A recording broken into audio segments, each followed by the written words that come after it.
وہ اسرائیل جس کو اللہ نے من و سلوہ عطا کیا تھا، وہ اسرائیل یا وہ یہودی جن کو اللہ نے پانی کے 12 چشمے عطا کیے تھے، آج وہ فلسطین کے اوپر بوند بوند پانی کو اور جو چھوٹے سے کھانے پینے کی چیزوں کو ترسا رہے ہیں، جو ظلم کا شکار ہے، انہیں بتا رہا ہے کہ تمہاری راہ کیا ہے اور کن راہوں کو تمہیں تسلیم کرنا چاہیے، ان راہوں کے ذریعے سے تم کس طرح کامیاب ہو سکتے۔ اسکول کھنڈر میں تبدیل ہو چکے ہیں، یہ سب کسی جنگی محاذ کا نتیجہ نہیں بلکہ ایک کھلی نسل کشی ہے۔ فلسطین سے متعلق اس حقیقت کو اجاگر کیا ہے کہ 1 لاکھ سے زائد انسانوں کا قتل اور عام شہریوں کو بھوک پیاس کی سزا دے کر موت کے گھاٹ اتارنا دہشت گردی کی بدترین مثالیں ہیں۔ فلسطین کو دنیا کے نقشے سے مٹانے کی سازش جاری ہے۔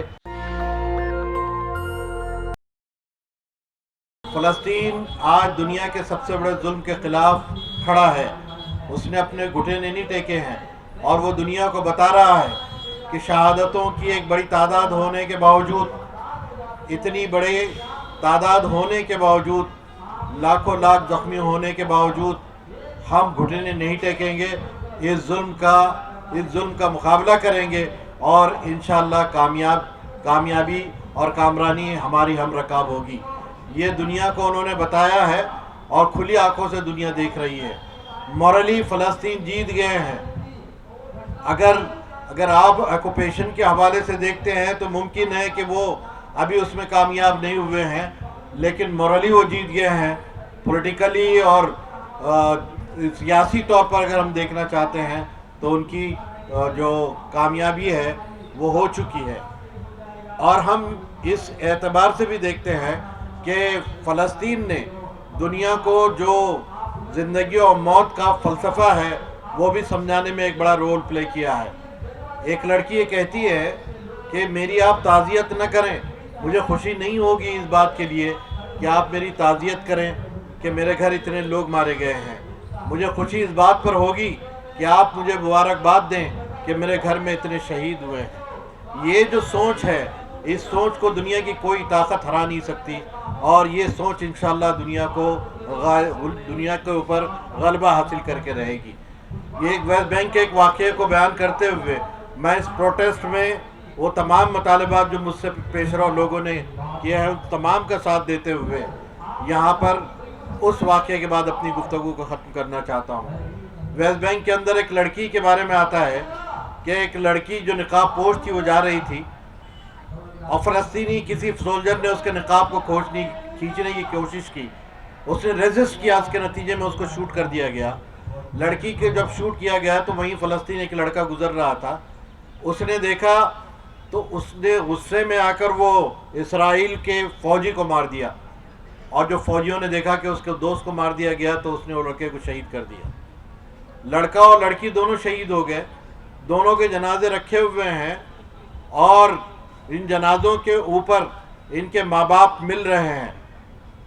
لڑکے کا باپ لڑکی کے باپ سے کہتا ہے کہ اگر تم مناسب سمجھو تو میری ایک درخواست کو قبول کر لو۔ لڑکی کا باپ سنتا ہے، کہتا ہے کیا بات ہے؟ کہا کہ اگر تم مناسب سمجھو تو اپنے لڑکی کا ہاتھ میرے لڑکے کے لیے دے دو اور یہاں آج ہم نکاح پڑھوا دیں گے۔ وہ کہتا ہے کہ عجیب بات ہے کہ لاشیں پڑے ہوئے ہیں اور تم نکاح کی بات کرتے ہو۔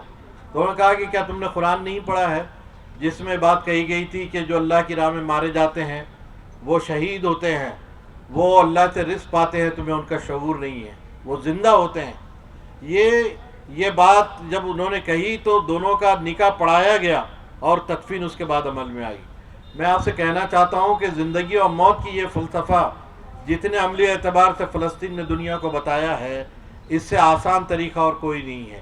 اس اعتبار سے اگر ہم دیکھیں گے تو اس فلسطین یہ کامیابی کی طرف لے جا رہا ہے ان تمام لوگوں کو جو زمین پہ مظلوم ہیں، جو ظلم کا شکار ہیں، انہیں بتا رہا ہے کہ تمہاری راہ کیا ہے اور کن راہوں کو تمہیں جو ہے تسلیم کرنا چاہیے، ان راہوں کے ذریعے سے تم کس طرح کامیاب ہو سکتے ہیں۔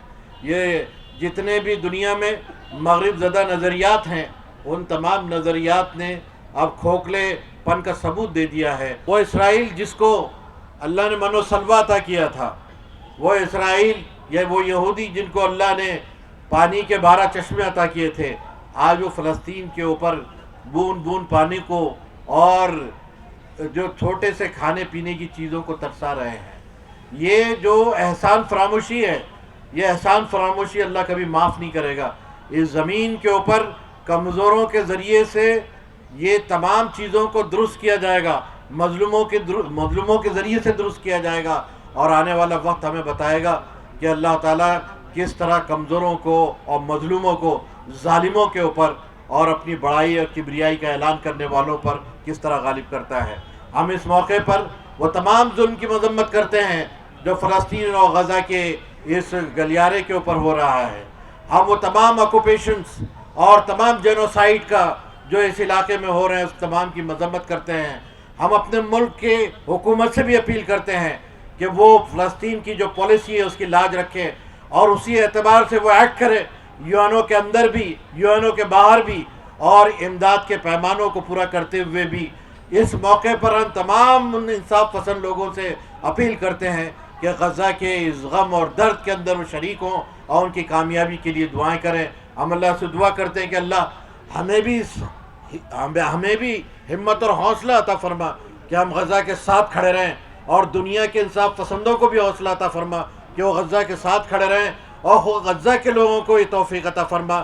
ہم آج یہاں صرف فلسطین کی سرزمین پر جاری ایک بحران پر گفتگو کے لیے جمع نہیں ہوئے ہیں، بلکہ انسانیت کے مستقبل کے بارے میں فیصلہ کرنے کے لیے کھڑے ہیں۔ غزہ کے ملبوں سے اٹھنے والی چیخیں صرف فلسطینی عوام کی نہیں بلکہ پوری انسانیت کی آواز ہیں۔ معصوم بچے بھوک اور پیاس سے دم توڑ رہے ہیں، مائیں اپنے لخت جگر کو ملبے تلے ڈھونڈ رہی ہیں، اور ہسپتال اور اسکول کھنڈر میں تبدیل ہو چکے ہیں۔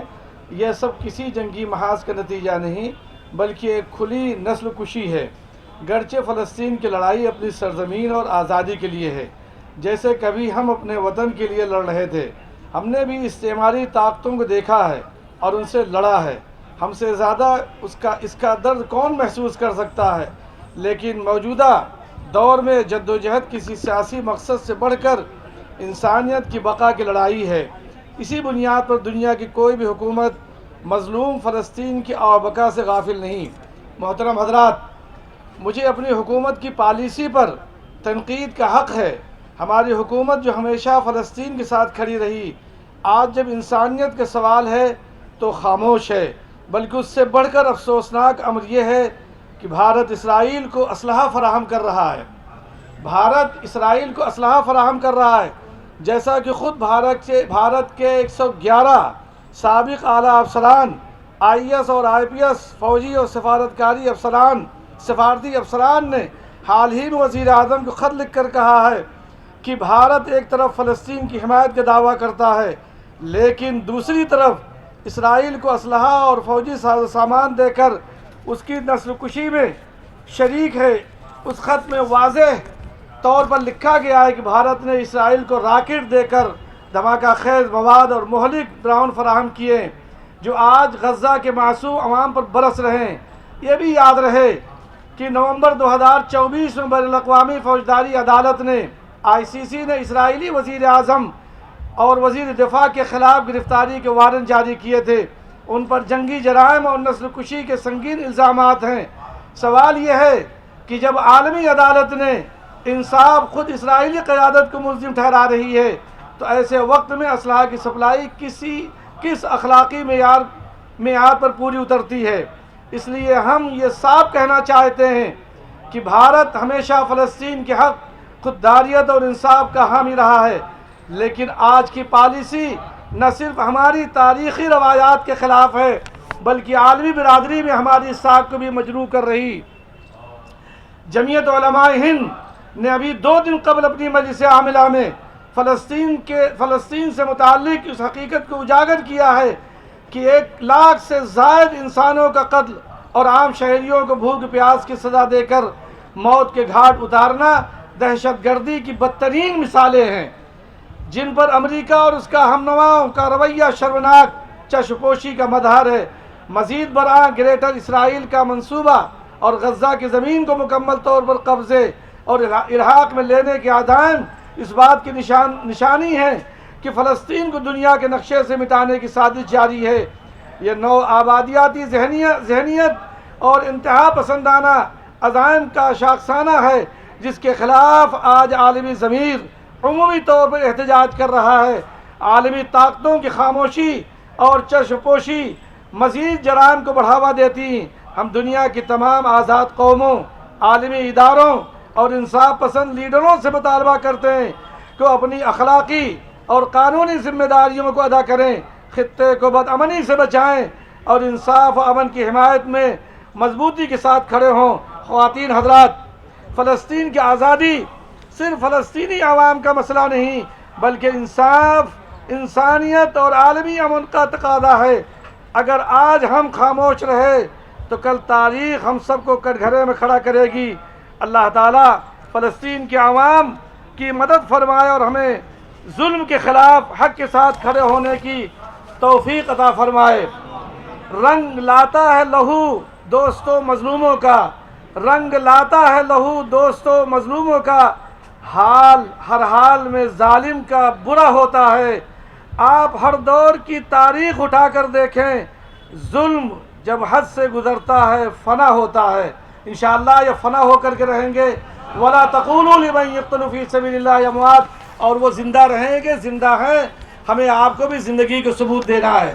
نیشنل دستک کی آپ سے گزارش ہے کہ اگر اس کو بچانا چاہتے ہیں تو نیشنل دستک کو سبسکرائب کرنے کے لیے ریڈ کلر کے سبسکرائب بٹن کو دبائیں، پھر بیل آئیکن کی گھنٹی دبائیں۔ نیشنل دستک کو بچانے کے لیے بہت ضروری ہے کہ ہر خبر کو شیئر کریں، لائک کریں، کمنٹ ضرور کریں۔